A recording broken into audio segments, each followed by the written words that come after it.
Hello kids, कैसे हैं आप सब। तो चलिए शुरू करते हैं आज की मैथ्स क्लास। आज हम करेंगे symmetry, line of symmetry for axis. A line segment is symmetrical about it's perpendicular bisector. अगर किसी एक लाइन पे दूसरी लाइन परपेंडिकुलर मीन्स 90 डिग्री का एंगल बना रही है और उसको टू इक्वल पार्ट में डिवाइड कर रही है, तो ये क्या हो जाएगी, इसकी लाइन ऑफ सिमेट्री। ये इसको टू इक्वल पार्ट में डिवाइड करिए। सपोज ये ओ है तो ओ पी और ओ क्यू, तो ये हो जाएगी इसकी सिमेट्रिकल एक्सिस। नेक्स्ट है an angle having equal arm is symmetrical about the bisector of a angle. ये एक एंगल है, ये जो लाइन है एम ओ या एक्स, ये क्या कर रही है, इसको टू इक्वल पार्ट में, bisector means two equal part में डिवाइड करिए एंगल को, तो ये क्या हो जाएगी, इसकी लाइन ऑफ सिमेट्री, क्योंकि इसको टू इक्वल पार्ट में डिवाइड कर रही है। And equilateral triangle has 3 line of symmetry. Equilateral triangle में 3 लाइन ऑफ सिमेट्री होती है, एक ये और एक ये। Line of symmetry, it is symmetrical about each one of the bisector of the interior arm. Fourth and isosceles triangle has 1 line of symmetry. एक line of symmetry होगी इस तरीके से। It is symmetrical about the bisector of the angle include between the equal side. A square has 4 lines of symmetry. Diagonals and the line joining the midpoint of the opposite side is shown in the adjoining figure. Square में क्या हो जाएगा, 4 line of symmetry, 1, 2, 3 and 4 line of symmetry हो जाएगी। A rectangle has 2 line of symmetry. Rectangle में क्या होता है, opposite sides equal होती है तो उसमें 2 line of symmetry होगी। The line joining the midpoint of the opposite side as shown in the adjoining figure.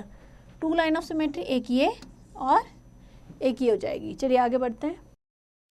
Next है a kite has 1 line of symmetry as shown in the adjoining figure. kite में क्या होगी, 1 line of symmetry, ये 2 equal part में divide करेगी। a circle has infinite line of symmetry. Circle में infinite यानी बहुत सारी, एंड ही नहीं होती line of symmetry।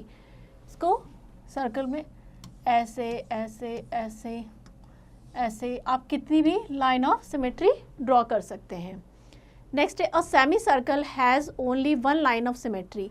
Semi circle में ओनली 1 लाइन ऑफ सिमेट्री होगी क्योंकि वो इसको 2 इक्वल पार्ट में डिवाइड कर रही है। नेक्स्ट हमारा है a rhombus has 2 line of symmetry along the diagonal as shown in the adjoining. Rhombus में ये 2 लाइन ऑफ सिमेट्री हो जाएगी। तो इस तरीके से हम easily line of symmetry draw कर सकते हैं। Some letter of English alphabet having symmetry are given below.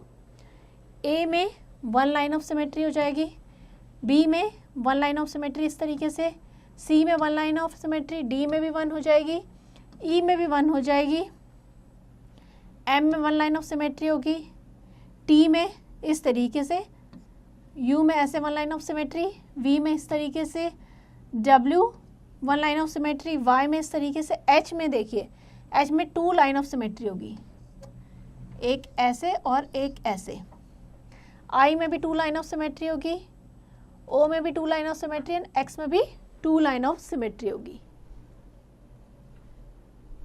Example लेते हैं, which of the following figure are symmetrical and which are not, also draw the line of symmetry.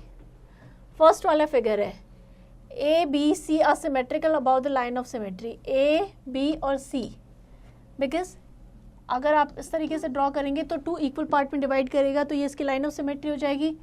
इसमें इस तरीके से ऐसे नहीं कर सकते बिकॉज ऊपर वाला बड़ा है और नीचे वाला छोटा है, तो 1 लाइन ऑफ सिमेट्री इस तरीके से हो जाएगी।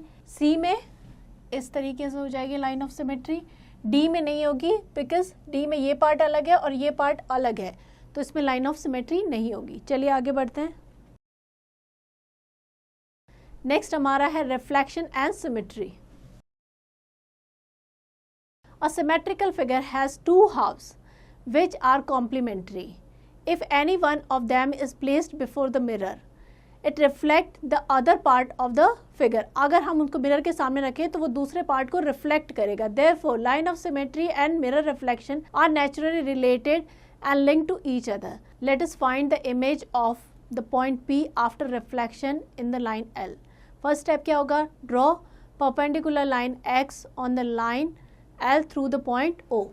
हम ये एक परपेंडिकुलर लाइन ड्रॉ कर देंगे जो कि पॉइंट O से जाती है. Mark a point O on the line. ये जाएगा point O on the line such that OP किसके इक्वल हो, OP1 के. ये पार्ट OP और ये पार्ट जो होगा वो क्या हो जाएंगे, इक्वल हो जाएंगे. Mark the point O on the line such that OP is equal to OP1. Now OP1 is the image of OP. Next is mirror image. Step 1. Draw the reflection of the points and join them. Draw the image of the corner point of the given figure according to step 1.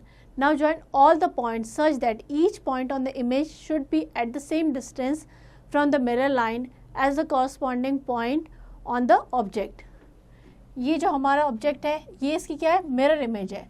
जब इसको mirror में देखेंगे तो B कहाँ आ जाएगा, ये यहाँ पे आ जाएगा जिसको हमने B डैश से रिप्रेजेंट किया है. और A जो पॉइंट है वो यहाँ आ जाएगा A डैश से. बिकॉज जब हम मिरर में देखते हैं तो क्या होता है, उसका उल्टा दिखता है ना. तो ये जो B पॉइंट है वो यहाँ आ जाएगा, A यहाँ आ जाएगा, C डैश हो जाएगा और D डैश. तो इस तरीके से इसकी जो मिरर इमेज है वो इस तरीके से बनेगी.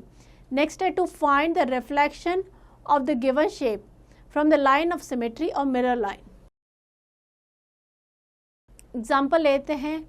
Draw the reflection of given shape taking the dotted line as the mirror और the line of symmetry. Suppose हमारा ये फिगर है, ये ऑब्जेक्ट है. अब हमने ये क्या, इसकी मिरर इमेज बनाने के लिए ये लाइन ऑफ सिमेट्री ड्रॉ की है. जब इसकी मिरर इमेज बनाएंगे तो Q, ये पॉइंट Q हो जाएगा, ये P यहाँ पे चला जाएगा, इस तरीके से बनेगी. तो ये हो जाएगा P डैश और ये हो जाएगा R डैश. सेम वे इसकी भी इसी तरीके से मिरर इमेज बनानी. चलिए आगे बढ़ते हैं. आई होप आप सारे कॉन्सेप्ट ढंग से समझ गए होंगे सिमेट्री के. तो ये एक्सरसाइज उसी से रिलेटेड है, ये आपको खुद से प्रैक्टिस करनी है.